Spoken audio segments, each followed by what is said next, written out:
అందరికీ నమస్కారం. నిన్నటి రోజున వైఎస్ఆర్ కాంగ్రెస్ పార్టీ నుంచి బయటకు వచ్చి కాంగ్రెస్ పార్టీలో జాయిన్ అయినటువంటి షర్మిలమ్మ గారు మాట్లాడుతూ, కొంగు చాచి అడుగుతున్న నా అన్నను, నా ప్రజల్ని అని షర్మిలక్క మాట్లాడడం చాలా బాధగా ఉంది. ఒక మంచి మనిషి, వైఎస్ రాజశేఖర రెడ్డి కూతురు జగన్మోహన్ రెడ్డి చేసిన అన్యాయాన్ని, జగన్మోహన్ రెడ్డి చేసినటువంటి దుర్మార్గపు ఆగడాల్ని ఒక బిడ్డగా, ఆడ సోదరిగా తను వచ్చి మాట్లాడుతూ ఉంటే, ఇప్పటికి కూడా వైఎస్ఆర్ పార్టీ నాయకులు కానీ, వైఎస్ఆర్ పార్టీ కానీ ఆలోచించాలా. వైఎస్ఆర్ పతనం ఖాయమవుతూ ఉంది రాష్ట్రంలో.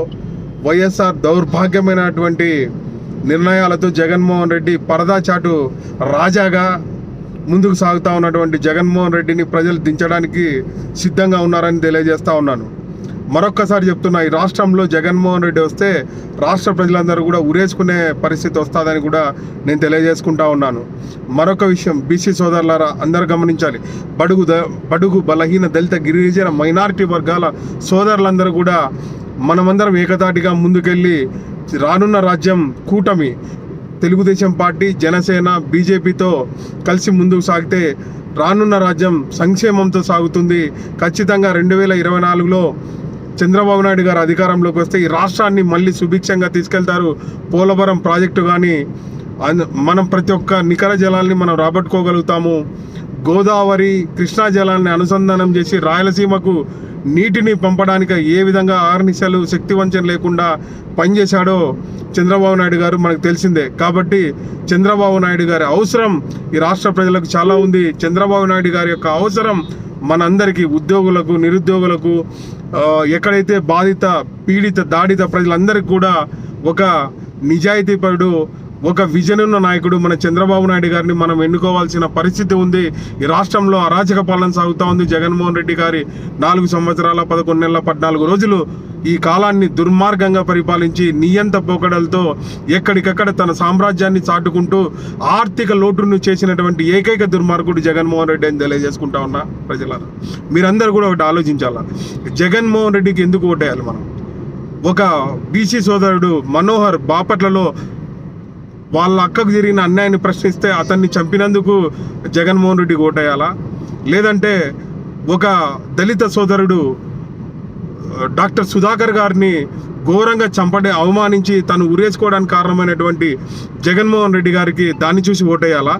సిపిఎస్ రద్దు చేస్తానన్నటువంటి జగన్మోహన్ రెడ్డి గారికి ఉద్యోగులకు అన్యాయం చేసినటువంటి ఆ విధంగా జగన్మోహన్ రెడ్డి గారిని చూసి ఓటేయాలా? ఏ విధంగా జగన్మోహన్ రెడ్డికి ఓటేయాలని ఆలోచించాలి. బీసీ సోదరులందరూ ఏకం కావాలి, దళిత సోదరులు ఏకం కావాలి, క్రిస్టియన్, మైనార్టీ ప్రతి ఒక్క వర్గాలు. జగన్మోహన్ రెడ్డి పరిస్థితి దారుణంగా ఉంది. ఈసారి జగన్మోహన్ రెడ్డి అవకాశం ఇస్తే, ఒక అవకాశం ఇచ్చినటువంటి మనం ఎన్ని ఇబ్బందులు పడ్డాము ఈ 5 సంవత్సరాలు అనేది చూసుకోవాలి. మరొక విషయం చెప్తా ఉన్నా, జగన్మోహన్ రెడ్డి నీ తాడేపల్లి కొంప పోగొట్టే రోజులు వస్తూ ఉన్నాయి. బీసీ సోదరులు ఏకమవుతా ఉన్నారు. ప్రతి ఒక్క తెలుగుదేశం కార్యకర్త, తెలుగుదేశం నాయకుడు శక్తి వంచనకు మించి పోరాడుతున్నారు. జగన్మోహన్ రెడ్డి పాలన ఈ రాష్ట్రంలో అంతం కాబోతా ఉంది. చంద్రబాబు నాయుడు గారు, జనసేన పవన్ కళ్యాణ్ గారు, కూటమి నరేంద్ర మోడీ గారు సారథ్యంలో ఖచ్చితంగా రాష్ట్రం వైభోగంలో సాగుతుందని కూడా మనస్ఫూర్తిగా తెలియజేసుకుంటా ఉన్నా. నరేంద్ర మోడీ గారి దగ్గర నుంచి అనేక సంక్షేమ పథకాలు ఈ రాష్ట్రానికి కావాలంటే చంద్రబాబు నాయుడు గారు, పవన్ కళ్యాణ్ గారు దిశానిర్దేశం చేసి రాష్ట్రాన్ని ఉన్నతంగా తీసుకుపోయే రోజులు రావాలి. ప్రజలందరూ సంక్షేమంగా ఉండాలని మనస్ఫూర్తిగా కోరుకుంటున్నా. ఈ దుర్మార్గుడు జగన్మోహన్ రెడ్డిని ఇంటికి పంపించకపోతే మన ఇళ్లలో నుంచి మనం బయటికి రాలేని పరిస్థితి చూస్తాం. దయచేసి చెప్తా ఉన్నాను సోదరులారా, ఒక్కసారి ఆలోచించండి. విఘ్నులారా ఒక్కసారి ఆలోచించండి. ఓటు అనే ఆయుధంతో జగన్మోహన్ రెడ్డిని కొట్టాలి తప్ప జగన్మోహన్ రెడ్డిని ఏ విధంగా మనం చేసే శక్తి మనకు సరిపోదు. ఒక ఓటు ద్వారానే జగన్మోహన్ రెడ్డిని నిర్మూలించాలి. జగన్మోహన్ రెడ్డి ప్రభుత్వాన్ని మనం ఇంటికి పంపించాలని కూడా చెప్తా ఉన్నాను. మీ అందరికీ మరొకసారి తెలియజేసుకుంటున్నా, 175 నియోజకవర్గాల్లో ఖచ్చితంగా 150 మించి తెలుగుదేశం పార్టీ కూటమి గెలుస్తూ ఉంది. ఖచ్చితంగా అనంతపురం జిల్లా తొలిగడ్డ ఈ 14 నియోజకవర్గాల్లో 14 సీట్లు కూడా సాధించి తెలుగుదేశం కుటుంబంగా నేను చెప్తా ఉన్నాను. ఇవాళ 14 నియోజకవర్గాలు సాధించి చంద్రబాబు నాయుడు గారికి ఒక బహుమతిగా, కానుకగా అనంతపురం జిల్లా నుంచే రాయలసీమ బిడ్డగా చెప్తా ఉన్నా. చంద్రబాబు నాయుడు గారికి ఒక కానుక ఇవ్వాలని కూడా నేను మనస్ఫూర్తిగా కోరుకుంటా ఉన్నాను.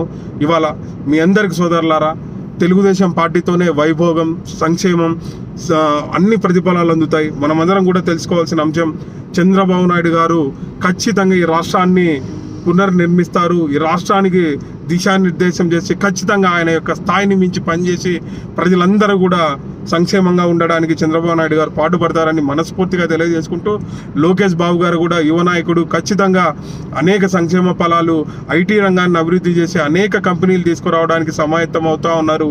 ఖచ్చితంగా ఈ రాష్ట్రంలో తెలుగుదేశం పార్టీ, జనసేన, బీజేపీ కలిసి కూటమి విజయ దుందుబి మోగించాలని కోరుకుంటూ అఖండ విజయం సాధించాలని మనస్ఫూర్తిగా కోరుకుంటున్నాను. రాష్ట్ర ప్రజలందరూ కూడా చెప్తా ఉన్నాను, మీరందరూ దయచేసి విఘ్నతతో ఆలోచన చేసి ఒక్కసారి ఓటు అనే ఆయుధం ద్వారా ఖచ్చితంగా ఈ జగన్మోహన్ రెడ్డి దుర్మార్గుని కిందకి దించాలి, తాడేపల్లి కొంప నుంచి బయటికి పంపించాలి. తన అధికారంలో ఉంటే చాలా ఇబ్బందులకు గురి కావాల్సి వస్తుంది. 4 సంవత్సరాల 11 నెలలు అతను చేసినటువంటి అరాచక పాలన ఈ రాష్ట్రాన్ని అధోగతి పాలు చేసింది. 3 రాష్ట్రాలు ముక్కలు చేశాడు. ఏ రాష్ట్రం ఎక్కడ రాజధాని లేని ప్రాంతం అయ్యింది. ఇటువంటి జగన్మోహన్ రెడ్డిని ఎన్నుకుంటే మనం దారుణ పరిస్థితులు చూడాలి. విద్యార్థులారా, నిరుద్యోగులారా, ఉద్యోగస్తులారా, మీరందరూ కూడా గమనించాలి. రాజధాని లేని రాష్ట్రం ఇంత దరిద్రంగా తయారు చేశాడంటే దీనికి కారణం జగన్మోహన్ రెడ్డి, అతని యొక్క టీము, యంత్రాంగం. షాడో టీములు పెట్టి దాడులు చేస్తూ ఉన్నారు.